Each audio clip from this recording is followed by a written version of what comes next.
Today, I'm going to be doing something a little bit different than what I normally do, and it's that I'm doing an unboxing video. I may or may not have bought a copy of the DSM-5 text revision, which came out earlier this year in March of 2022, and it may or may not be in this box ready for me to open it in front of all of you guys. And if you don't know what the DSM-5 is, that's okay, I'm going to be explaining it in this video. But basically, it's the big book of mental disorders, and it's in this box. But why did I buy a copy? Well, it's mainly for fun and informational purposes. I don't plan on diagnosing anyone else, and I don't plan on diagnosing myself with any of the disorders contained in this book. And plus, it's a cool textbook, and I like textbooks, so I bought a copy. Anyways, let's get into the meat and potatoes of this video. So what exactly is the DSM? Well, it's short for the Diagnostic and Statistical Manual of Mental Disorders, and it's published by the American Psychiatric Association, or the APA. Chances are, if you have a mental health condition, it was probably diagnosed by using this book. The current edition focuses primarily on the signs and symptoms of mental disorders rather than their underlying causes. It's rooted more in etiology rather than theory. It's divided up into categories, and it has everything from mood disorders to neurodevelopmental disorders like autism.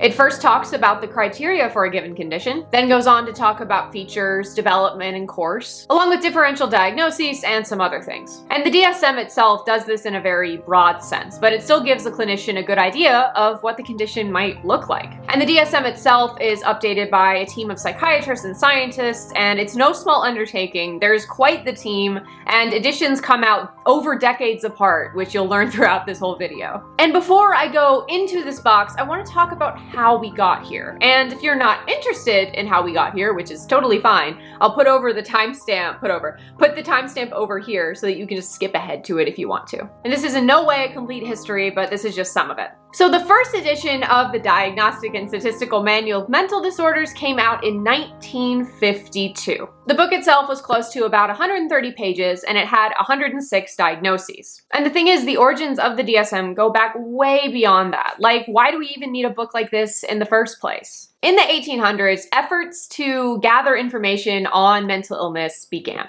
Documenting cases of insanity or idiocy were part of the 1840 census. And the point of all of this was actually statistical purposes. So categories like epilepsy, mania, dementia, and melancholia started appearing in the late 1800s as a result of these efforts. However, as you might know today, we have hundreds of diagnoses, so psychiatry had a long way to go. So fast forward to 1921, when the American Psychiatric Association published something called, and I have to read it out because there's no way I'm going to remember it, thank you schizoaffective brain. It was the American Medical Association Standard Classified Nomenclature of Disease, or as it would later just be referred to as the Standard. And people primarily used the standard to identify conditions of people in inpatient wards in mental hospitals. Basically, the psychiatric community needed names for what these people were experiencing, and this was a key driver of all of the editions of the DSM. Then time passed and World War II happened. This saw the large-scale involvement of psychiatrists in the assessment and treatment of soldiers with mental health conditions. Many soldiers were returning from battle with a wide variety of mental disorders, and the standard, for lack of a better term, wasn't really built for this. But because of the war, there was a shift away from inpatient psych wards to more traditional clinical perspectives. So in 1943, the Army came out with something called Medical 203,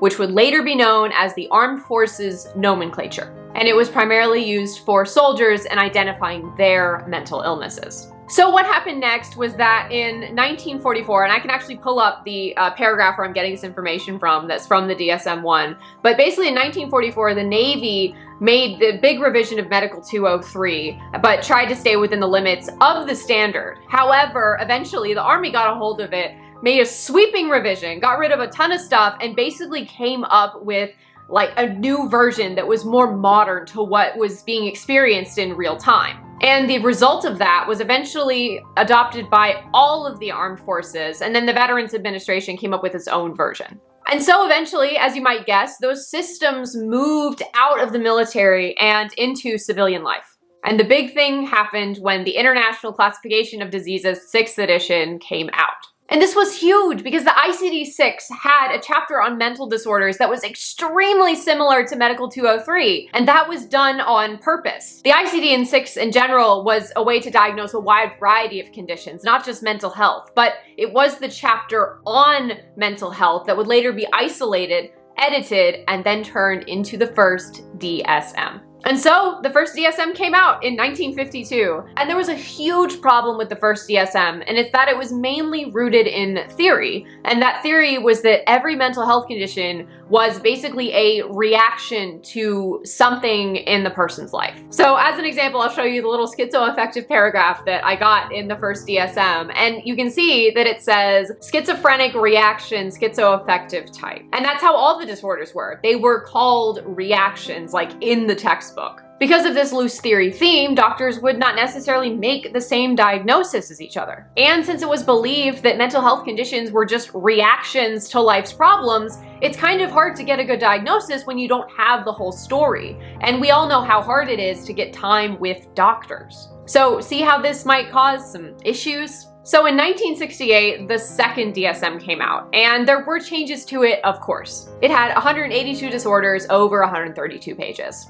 The biggest difference between the first and the second DSM is that the second DSM actually removed that reaction term, thank goodness, but unfortunately it was still largely theory-based. However, things got extremely interesting when the DSM-3 was published in 1980, because things were starting to shift in the psychiatric community. The DSM-3 was rooted more in science, and it was the first edition to list actual criteria under each entry. And it all came about when there was a growing interest in psychoanalytical theory and neuroses and psychoses. It was precise and seemingly scientific, and because of this, clinicians could make similar diagnoses. Because, you know, the criteria was actually standardized throughout the whole community. AKA, psychiatrists could finally agree with one another. And actually, fun fact, there was a study that was done where they got a bunch of psychiatrists together and were told to diagnose patients based off the DSM-2, and they found out that the rate of successful diagnoses was barely higher than chance. So the DSM-3 having actual criteria was a really big deal. And so the DSM-3 opened up doors to new medications and treatments because the conditions could finally be diagnosed reliably. Other reasons the DSM-3 was clearly needed was because insurance companies couldn't exactly reimburse treatment if they didn't know what the condition was. And the Food and Drug Administration, or the FDA, needed specific criteria for the mental illnesses that they were developing treatments for, because at this point,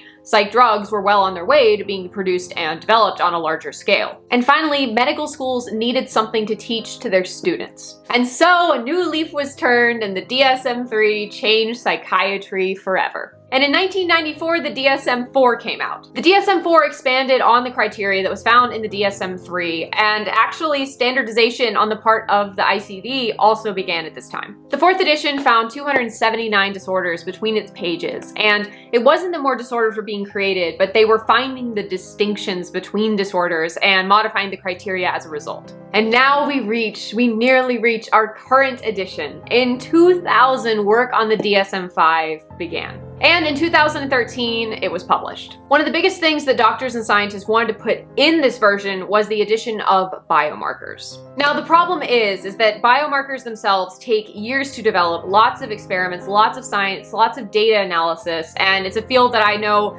quite a lot about, and I know how time intensive and almost excruciatingly slow the process can be. But hopefully one day in future editions, we will see the addition of biomarkers. And so really at the end of the day, the DSM-5 just expounded on what was found in the DSM-4. And that's not a bad thing. I want to make that very clear. And finally, with the text revision that I'm about to show you, the biggest difference is that they added a few disorders. So there's like unspecified mood disorder and prolonged grief disorder, to name a few.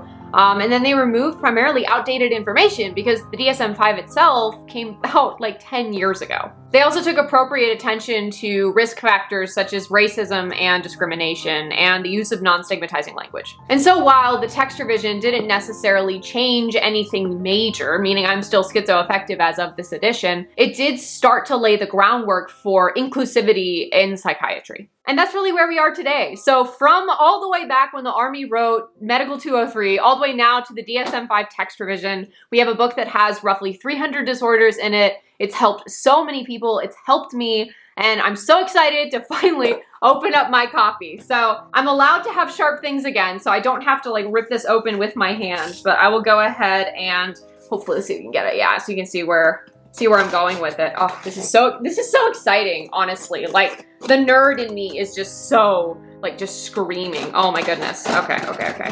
Ah! Okay, hopefully that got it. Did that get it? Ah, yes, that got it. Oh my gosh. Oh, this is so cool.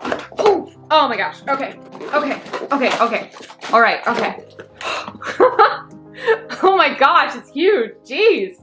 Golly, I knew it was like 1,000 pages, but oh man, yeah, so there it is. I'll get it so you guys can see. Oh, it's so shiny. Oh my gosh, it's so shiny. Let's see, okay. I gotta like actually get the plastic off now.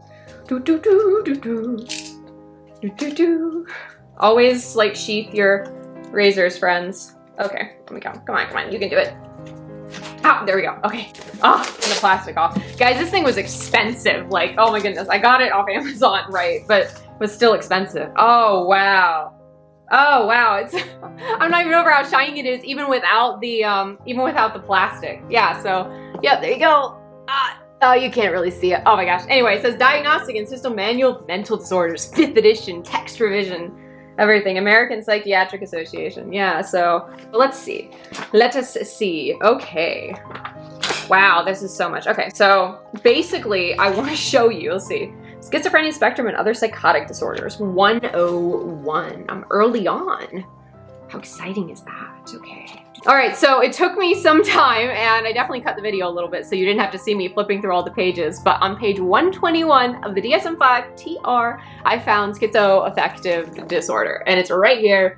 I don't know if it'll focus, but either way, this is what it is. Also, my sources are linked in the description box down below, so I'm not showing you a book that I have not referenced. But what I really wanted to do was see, like, how many pages are in this book, and so I checked. There's 1,050 pages, and I've been informed that there's even more stuff online, and I'm just gonna nerd out for the next 2 months. You guys won't find me no videos, just me reading this book. But I also got another fun little thing because it was like recommended in things to buy, like often bought with, that kind of thing. You know how Amazon does that?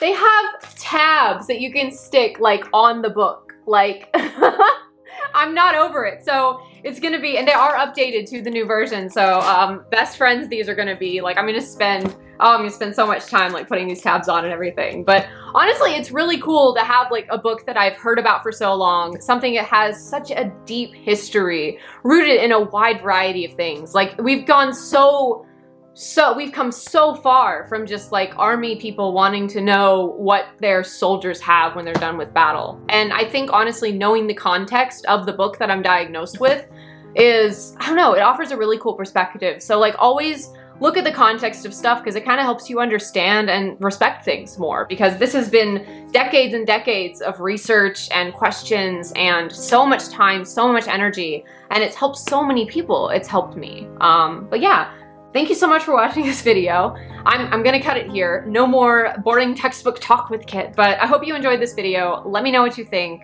and yeah, I'll see you in the next one. But I wanted to add that, like, feel free to hit me up on Instagram, Twitter, etc. Like, all the links for that are in the description box down below. I love talking to you guys about mental health, and now I can say, have a good day, see you in the next video, bye-bye.